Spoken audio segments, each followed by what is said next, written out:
Welcome to Plus One Forward, the podcast powered by the Apocalypse, where we talk about tabletop role-playing games using or inspired by the Apocalypse engine. This episode continues our summer series about Forged in the Dark games. I'm your MC, Rich. And I'm your co-MC, Rach. Today we're joined by our guest, Eric Bernhardt. Hi, Eric. Welcome to the show. Great to be here. Eric, what was your first experience with Forged in the Dark games? I was actually going back and looking this up earlier. The Blades in the Dark Kickstarter launched in 2015. And shortly before that, within the space of like a couple months before, I think, May of 2015, another Kickstarter launched for a game called Project Dark, created by Will Hindmarch. I had backed that game because I was a fan of Will, particularly his work on Dragon Age role-playing game. And as I was reading about Blades in the Dark, my first instinct was, I already just backed this other game that seems really similar. They were both about these stealth games, taking place in these oil punk or gas punk or whale punk environs. And they were about sneaking into places and stealing stuff, essentially. But as I kind of kept reading about it, so I backed it and I started reading some of the previews that John put out. And the first preview I got, I was really excited about because it was the first game I got where the GM didn't make any rolls. It was all, player role based, and you kind of got what you were doing from that. And also the idea of clocks was really new and exciting to me as well. So I sat down with kind of the opening starting scenario and that first preview of the game with a couple of my friends, and I ran it for them. And they hated it. Oh, no. They were like, this game is terrible. We have to make everything up on the spot about what we're doing. You didn't have anything more prepared than this. You're not making any rolls. What's going on? And I was like, oh, man, is this game bad? Well, that's too bad. And I kind of put it down and I put it away for a while. And then a few years down the line, I think it was 2017 that it finally released in its full version. And I got the book and I started reading it again. I actually went onto the old Google Plus boards that John had set up for hacking Blades in the Dark. And I put out a few things that I had worked on to kind of make the game easier to run for myself. And was reading about all the different hacks people were making. And I read the finished version. I was like, oh, wow, he's made so many improvements. It seems like it runs a lot smoother now. This is a really cool game. And so I ran it for my friends again. And they didn't hate it, but they also didn't like it. Oh, no. And it was at that point when I realized, oh, this is an indie game. And my friends that I play with regularly aren't really indie gamers. So either I need to... what I need to do is I need to start making more friends. I need to start making friends more in the indie design scene. And because I loved it so much, I started playing around with different ideas, different concepts for hacks and stuff, and played some games online and stuff like that. And had a really good time. But you didn't break up with your friends, right? No. We still play games together regularly. The funniest thing about that is I've kind of pulled them further and further into the indie sphere. Nowadays, we play games like Belonging Outside Belonging hacks and stuff like that, which is... Oh, wow, you really dragged them along. Wow. Yeah. Kicking and screaming sometimes, but it was kind of a journey. All right, Eric, let's go and move on to our next segment, Setting, Position, and Effect. Setting, Position, and Effect. In Setting, Position, and Effect, our guest will discuss some aspect of Forged in the Dark tabletop play culture that they want to spend a little bit more time chatting about. Eric, what topic really grabs you about Forged in the Dark? One thing that I see as being under-discussed in Forged in the Dark is the idea of long-term play and how campaigns are put together in a really nitty-gritty way. There are some basic concepts introduced in Blades in the Dark, and there's also some other approaches that games like Bands of Blades use that I find really interesting.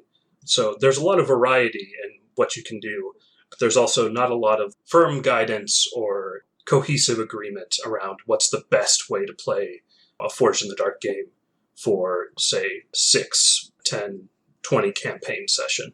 What do you feel is the best advice for someone who is interested in playing a slightly longer Forged in the Dark game? I think it's important, first of all, to decide up front what you want to do.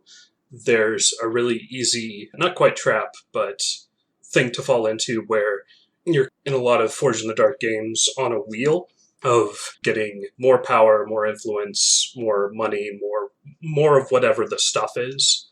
And it's really easy for games like that to peter out eventually, because you hit some point in the game where you're really powerful in your characters, but what the game likes to focus on is heists. Mm-hmm. So you get into kind of these silly situations where you're supposed to, by the progress of the mechanics and the progress of the story, be essentially like gang leaders or powerful men and women of influence. And this week, you're still breaking into the Dimmer sisters' house to rifle through their drawers and take some candlesticks or whatever. Well, I mean, even powerful mob bosses got to get their hands dirty one day, maybe. Yeah, and I agree. And I think what's good is to focus on when powerful characters need to get their hands dirty and to kind of have that progress in mind. Like, okay, so for the start of our campaign, we're going to be on the ground level doing things. And then at some point, we're going to shift towards, this more expanded view of things. And we're maybe going to move from heists to street battles. Or we're going to move from ripping off the Dimmer sisters to taking and capturing territory and that sort of thing. It's good to have in mind how different fictional environments change the kind of game you're playing, change the kind of score you're going on, change the kind of scenes you're building. Do you have any examples of maybe a mid-tier where robbing the Dimmer sisters doesn't make as much sense type of heist or situation? Is it straight up gang war, taking territory? Is that the scale, or are there higher tier heists that somebody could do? Yeah, I definitely think so. I think there's a point you can definitely get to, at least in Blades in the Dark, where you're taking on higher tier factions.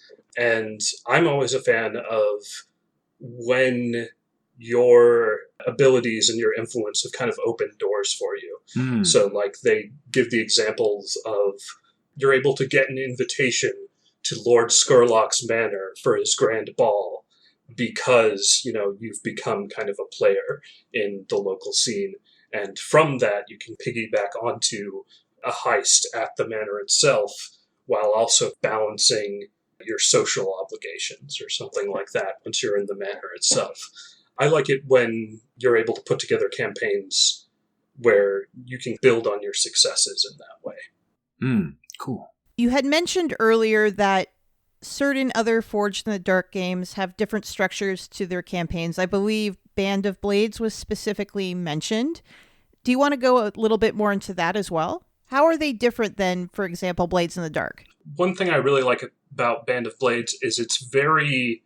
linear is not the word, but it's very structured in how it presents its campaign, because it's literally a journey across the map. For those who don't know, Band of Blades is a very military fantasy focused game where you're taking on the role both of the lieutenants in this fantasy military organization called the Legion, and you're being pursued across enemy territory trying to make it to your last stand. It's a mix of video games like FTL, Faster Than Light, with more of a medieval bent to it. So every score, you're either moving further on the track, further across the map, and meanwhile your enemies are catching up with you. And you can get into these really interesting places where if the enemy army does catch up with you, that triggers certain eventualities. But also as you're moving across this map, you're making decisions about where to go, what towns to visit, what resources to try and get. It plays out almost like a Battlestar Galactica or something like that, where you're always kind of on the run, and there is a very clearly defined endpoint. You make it to I want to call it like Sky Castle Keep or something like that, but it's essentially Minas Tirith. It's, it's the final redoubt. It's the base. It's where you're going to make your final stand against the forces of darkness that have been pursuing you this whole time. Once you get there, it's very structured. You can play out this big climactic scene where, you face down the forces of darkness, and depending on the decisions you've made, the characters you've built, and just how those scenes play out in and of themselves, you can have different epilogues for your characters in your campaign, which I really like. All right. Thank you so much for telling us a little bit about campaigns. I've heard this game you're working on has some campaign level stuff. So why don't we jump on over to Progress Clock and learn a bit more about it. Progress Clock. In Progress Clock, our guest discusses a Forged in the Dark game. Eric is the designer behind Brinkwood, The Blood of Tyrants. That is some seriously metal naming there. Sounds so cool. I know. What is Brinkwood, The Blood of Tyrants about? So I can't take full credit for the name. A friend of mine, Talon Lee, actually originally came up with it. But yeah, it was one of those situations where I heard that name and I thought it was too metal to not make a game out of. And so I did. The core pitch of it is Robin Hood versus vampires. I always tell people, if that sparks any interest for you, you'll probably end up liking this game. Yes, please. I'm in. Let's go. Can we go to the next segment? Oh, no. Wait, we should talk about a couple of other things first, I think. Well, tell me a little bit more. Okay, Robin Hood versus vampires. Great elevator pitch. Let's dig a little deeper. Are there any questions that are asked in the game? Yeah. One thing I always try to do when I'm designing games is I set out a couple of dramatic questions that I want the game to answer from a start, which kind of just helps me focus the game's design, as well as, I think, communicate to the reader, to the potential player or GM, what are the themes the game is meant to explore. So the game is really at its core about organizing essentially a rebellion. It takes place in this fantasy punk, castle punk world where essentially vampires have taken over your home and you need to figure out a way to basically get rid of them. So the fundamental question that's asked throughout the game is, what does it take in order to organize a rebellion and have it achieve victory? I'm very interested in questions of what sacrifices have to be made in order to accomplish that, and who has to make those sacrifices. So you mentioned what sacrifices people are willing to make for the rebellion and to get their lives back. Do you talk about violence and the level of violence? Does that change depending on the table, or is it sort of fixed in Brinkwood, like this is a type of game and the amount of violence and action we're going to see on screen? That's a really good question. The way I always put it is that in my mind, the game was designed from a perspective that some level of violence is necessary. A question that the game asks is how much violence is actually necessary, be it physical, political, emotional, or economic, in order to achieve that liberation. And how do you keep your focus on your goals without devolving into vengeance? I do think it will vary very much from table to table when you're playing how much, and also probably through the course of the game as well. In kind of the early game, especially with players that are new to what Brinkwood is trying to achieve, every problem looks like a nail when the only tool you're given is a hammer. And a hammer is kind of what you start off with in Brinkwood. You start off with these masks that give you physical power and power to defend people and commit acts of sabotage, sow chaos, assassinate vampires and your oppressors. But as the game moves on, it becomes very much, at least in my experience, more about building alliances and building relationships and addressing the needs of people on a wider scale. Violence is very good at destroying things, but it doesn't necessarily build things back up. And that's kind of the second half of the game. It sounds like the player characters are playing members of this rebellion, but does the game address the rest of the oppressed community? Mm-hmm. It does, from the sense of you're always going to be a part of whatever community you come from. Mm-hmm.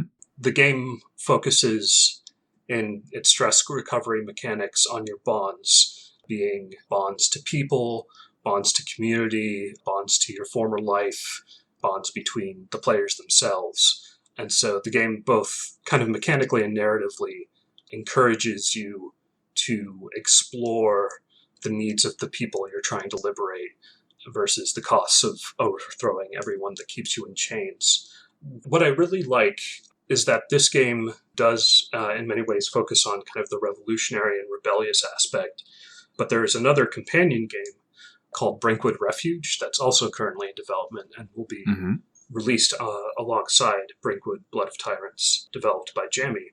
And that game goes much further into detail about the day-to-day life of the rebellion and kind of the day-to-day life of the people that you're essentially trying to liberate. And I think when the two games are played in concert with one another, you can get a much wider view and a much better view of the conflict as a whole. Fascinating. What mechanics are different in Brinkwood versus Blades in the Dark? So I've made a couple small changes and big changes that alter the way Brinkwood plays on a moment-to-moment level. There's this idea of consequences and harm in Forged in the Dark games.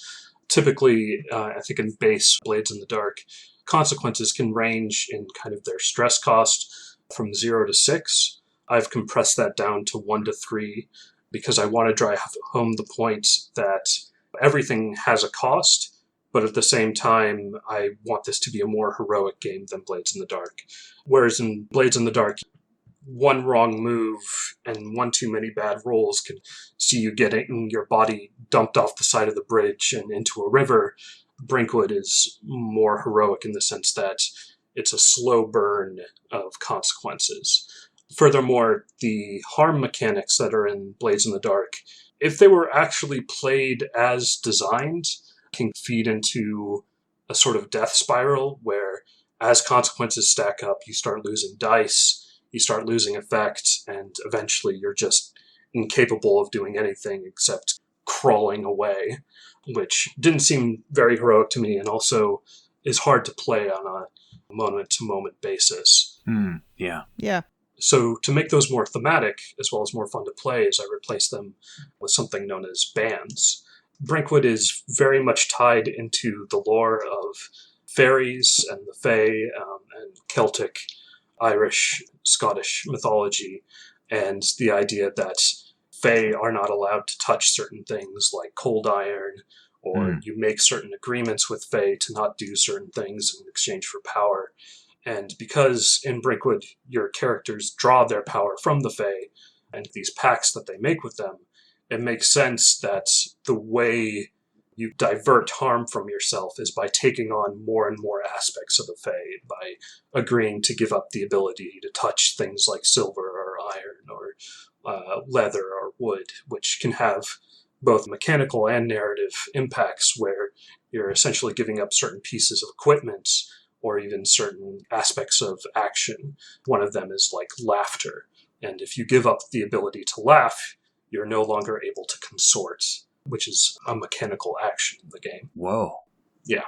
I love how it thematically ties back to those themes of both swashbuckling adventures, but also swashbuckling adventures with the Fae, and how those situations and agreements can get really complicated quickly. Exactly. Love it when things get complicated. Are there any other mechanics that you feel are very different from Blades in the Dark? Come on, man. Tell us about the masks. Yeah, let's talk about the masks.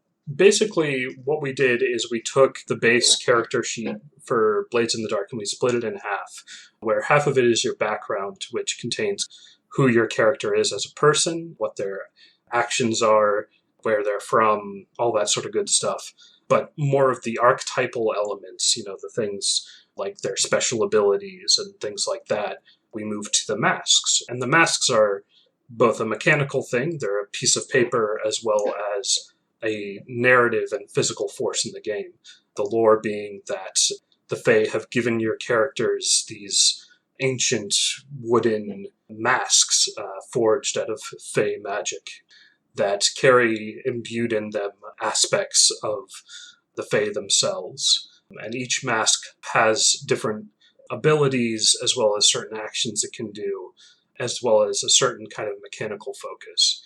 And mechanically, what I really wanted to get into was this idea that you don't have to play the game the same way every time. Mm-hmm. When you play Blades in the Dark, if you create a cutter, you're a cutter. You're going to do some violence to people. You're going to intimidate some people. You're going to be the strong man. You're going to be the defender. If you're the face character, you're always going to kind of be the face character in Blades in the Dark. You're going to be the rogue. You're going to be talking to people and scheming and making agreements. But what masks do, because they're tied to these things that are very changeable and can kind of be passed around, is that each session, each foray, each score, you can choose a different mask, put it on, and take on a different role in the game itself. If you decide, we're going somewhere and we got to go hurt some people, we got to go assassinate a vampire, you can wear the mask of violence. And even if your character isn't really built to do that, mechanically on the background sheet, the mask will kind of supplement your abilities and fill in for you and let you be a part of and take a more active role in a scenario that, maybe your character normally wouldn't be. Or, if you're more taking on more of a social role instead, you can wear the mask of lies, and that will give you certain abilities in terms of like socializing and convincing people of things and manipulating. And it can lead to some very interesting things where it gives people a greater width to kind of explore their character. I've seen characters that come in and think they're going to be very gung-ho. I'm the defender. I came in here to kick ass, and that's about it. But they put on the mask of lies, and turns out what they really like to do is, convince people to turn against their masters and join the rebellion. So, that's what masks are kind of all about. That's awesome. Yeah, I could see there being a lot of modularity, particularly if you come to a game one day and you're like, I want to change things up a little bit. In Blades in the Dark, the economic side of that is you're a gang and you're moving money in and out as you do heists. But in Brinkwood, you're part of a rebellion. How does the game reflect that? So yeah, very much in contrast with kind of this coin system of Blades in the Dark, where you're essentially trying to get more money to get more power. Brinkwood is focused more around building an entire rebellion, which has a very different scope.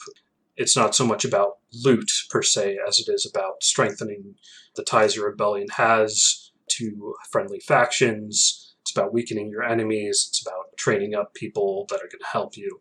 So the way we do that is we have these three aspects: force, influence, and organization, which each represent a different aspect of how a rebellion functions. And as you go about taking on forays and missions, you build up these aspects of your rebellion and get more powerful in certain areas, which can lead to a custom tailoring of your particular rebellion.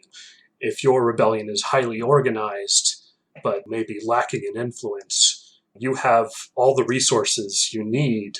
You're able to feed people and basically demonstrate how much better life would be without the vampires. But, maybe you don't have as many contacts telling you what's going on with the vampires themselves. You don't have as many spies. In contrast, if you have a lot of influence but not a lot of force, maybe your rebellion is more focused on turning the vampires against one another than actually applying direct military force in any one place or one area, which kind of goes into the way when we were talking about how Blades in the Dark and Force in the Dark games structure their campaigns. The idea is that as you're leveling up these aspects, the game is shifting in kind of tone and in focus for each of your individual forays, taking on different aspects and building based on what you've done before. If you make a contact in one session, you want to place them as a spy in another session, and then you need to go and get information from them in another session, and you need to maybe help them escape or pull them out if things get too hairy in another one. And it's that kind of building and natural expansion of the game that I think makes Brinkwood really exciting. Eric, what is your favorite move or mechanic, and why? So masks are easily my favorite mechanic. They're probably the core of why I even made this game, was because I had this idea and I really wanted to see it. My favorite mask in particular was kind of a late edition. It's called Ruin, which focuses on this fey magic of time and environmental shifts. When you put on the Mask of Ruin, you essentially become a walking natural disaster. You can more directly make these kind of huge sweeping changes to your environment. You can cause stone to crumble. You can cause time to slow. You can poison your blood and use it to track anyone across the entire scope of the campaign. But yeah, I'm really proud of each of the masks we made, but Ruin is definitely my favorite. Nice. All this talk of masks and Brinkwood has got me pretty excited. What do you say about us jumping into the score and you giving us just a brief little taste of this game? Yeah, sounds good. It's time for the score. The score is a segment in which our guests showcases a small taste of their Forged in the Dark game. Eric, lead us in. What are we going to play involving Brinkwood tonight? I thought to keep the time focused as well as showcase something very unique to Brinkwood, which is this idea of Fey and Fey magic, is a campaign building exercise I typically take players through before they even start the campaign. And this is known as the Exquisite Fey. It's a take on another game called The Exquisite Corpse. And the idea is that the players build a Fey collaboratively by answering certain questions, passing papers around in order to build that out collaboratively. For the sake of this being an audio medium, we won't be physically passing papers around. Instead, I'm going to introduce some ideas of what are the different Fey courts. We'll decide which Fey courts we're interested in, and then we'll work through these answers to the Exquisite Fey handout. I've got my copy open on my phone. I've got it open too. Okay. So the 4 Fey courts are based around the 4 seasons, as well as 4 approaches to revolution. So to decide which court we want, I'll just read these short little descriptions. First is Spring, the Court of Roses. 1,000 springs shall bloom, and from 1,000 gardens shall our roses grow. The Fae of the Spring Court believe that mass movements going beyond all borders are the key to overthrowing the Crimson Crown, and take inspiration from the revolutions that have dotted the Crown's colonies. Next is Summer, the Court of Flames. Let the fire catch the very heart of wickedness. Let it consume the vampire in his dwelling, and from the ashes a new world shall be born. The Summer Court emphasizes the importance of fighting in the imperial core of the Crimson Crown, and overthrowing the vampires at the heart of their power. Next is Autumn, the Court of Leaves. 1,000 pages, 1,000,000 words, kept warm in the hearts of folk, shall never fail. The Court of Autumn focuses their efforts on the philosophy and soul of revolution, emphasizing the importance of teaching, education, and discussion in order to build the consciousness necessary for overthrowing the vampires. Finally, last and not least, is Winter, the Court of Frost. The frost does not plot or plan or scheme. Slowly, surely it spreads. Winter cannot be stopped. It is as inevitable as the snow.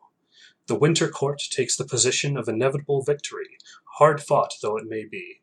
It considers the overthrow of the vampires a natural outcome of history itself, one that may only be expedited by the actions of individuals or revolutions. Which of those 3 sounds interesting for a Fae for us to build? What's your favorite season, Rich? That's a good way to pick it. I live in the Twin Cities, so let's go with winter. Love it. Winter it is. All right. So how this works is there are these questions that are based around each part of our Fae. Just to show you how it's done, I'll start answering the first question. Rach, if you can then answer the second one, and then finally the third as well. So, first question. My eyes are, let's say our Winter Fae has eyes of black onyx that they excavated from deep in the earth, digging for centuries, maybe years, maybe only days. But they dug out their eyes when the world was young and placed them into their head. Next question to you, Rach. Look into them, and you shall see. So I think when we look into our Fae's eyes, we see the absence of light. which reflects the patience and the tenacity of an entity that will keep living until even the sun itself burns out. All right. And the next question, I shall see for you. I think that the advantage the Fae's eyes give are to see things hidden in the dark. So, in conclusion, we have eyes of dark onyx dug out from the earth. If you look into them, you see the absence of light, time when light stops existing. The advantage they give is the ability to see what is hidden in darkness. All right, for the next one, Rich, why don't you start us off describing the Fae's hands and arms with my hands are. Wow. Same Fae? Different Fae? Same Fae, same Fae. We're building one Fae.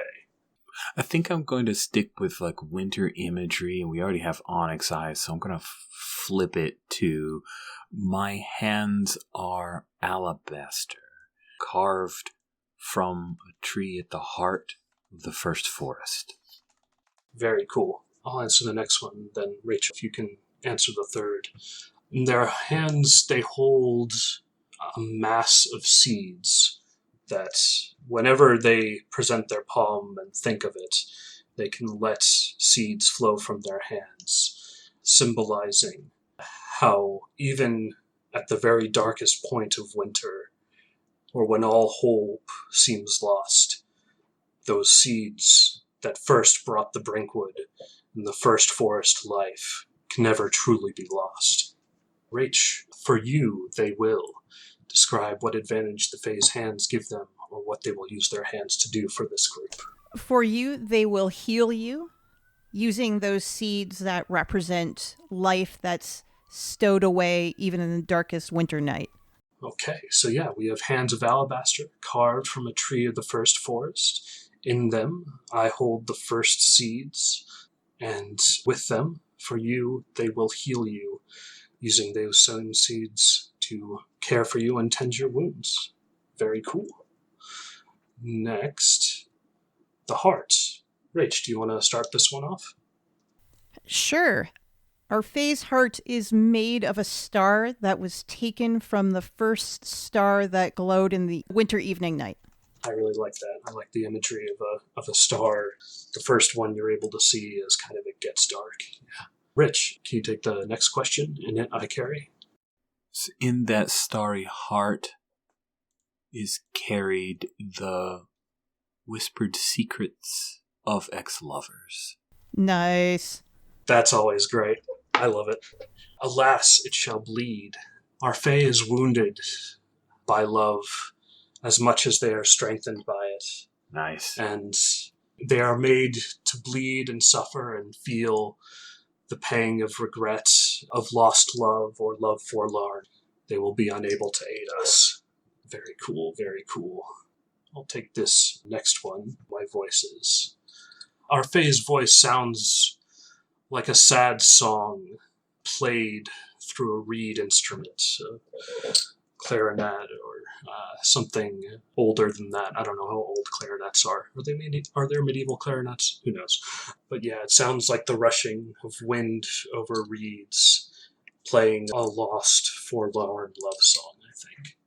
And they won it as a gift from one of their lovers. Rich, do you want to take the next one? I hope these words will reach you and your true love, so together you may hear them and remember me. Nice. And Rach, bring us home with Alas If I Sing. Alas, if I sing, it brings about the cruel winter winds that kill and steal the warmth of anything that they touch. Very cool. All right. In conclusion, we have a Fae with eyes of dark onyx, hands of alabaster carved from a tree of the first forest, a heart of a star, first in the winter's evening night, which carries whispered secrets of ex-lovers, and a voice like the sound of reeds, whose words hope that you will hear them with love. But if our Fae sings, we shall hear the cold wind. So yeah, that is how you build a Fae in Brinkwood. The goal of this exercise is to create a character collaboratively and set the tone for our campaign. I'm thinking if I was going to keep running this campaign, I would focus on these elements of rebirth, of planting seeds, of sowing the seeds of rebellion. But I'd also probably dig into stories of love and passion and conflicting motives and, maybe people loving each other across both sides of conflicts or two different worlds and the conflicts that stem from that. So yeah, that is our Fae. Thank you guys so much for building it with me. This is a very sad Fae. I like them, though. Yeah. Sad campaigns are so good, though. All right. Well, Eric, thank you for giving us a taste of how the theming and everything that you've set up for Brinkwood, the Blood of Tyrants Fae. That is fascinating. Yeah. It's a good time. Eric, thank you once again for joining us on Plus One Forward. If our listeners want to follow you online or check out more of your work, where can they find you? You can find me on Twitter at Eric the Barrack, or you can go to just brinkwood.net. Yeah, thank you so much for having me. Awesome. Thanks, Eric. Plus One Forward is a production of the Gauntlet community, Richard Rogers and Rach Shelkey. You can find us at gauntlet-rpg.com or follow us on Twitter at @+1FWD. If you would like to support our show, visit our Patreon site at patreon.com/gauntlet. The games mentioned on this show use the Apocalypse engine, which is a creation of Vincent and Magay Baker. The music for Plus One Forward is from the Savage Aural Hotbed CD Gomi Daiko. The songs used are Gomi Daiko, Metal Version, and Drowning Attitude. You can find more amazing tunes by Savage Aural Hotbed on their website, www.savageauralhotbed.com.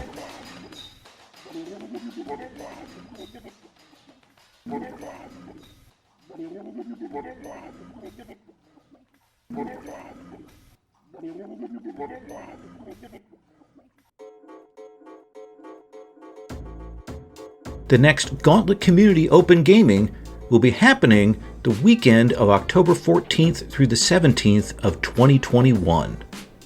GCOG is the Gauntlet Gaming Community's free online tabletop RPG convention. Over the weekend, we'll be offering more than 24 sessions with games like Brindlewood Bay, Monster of the Week, Hearts of Wulin, Star Wars Swoop Gangs, and more. All sessions are run with a set of safety tools and follow the Gauntlet Code of Conduct.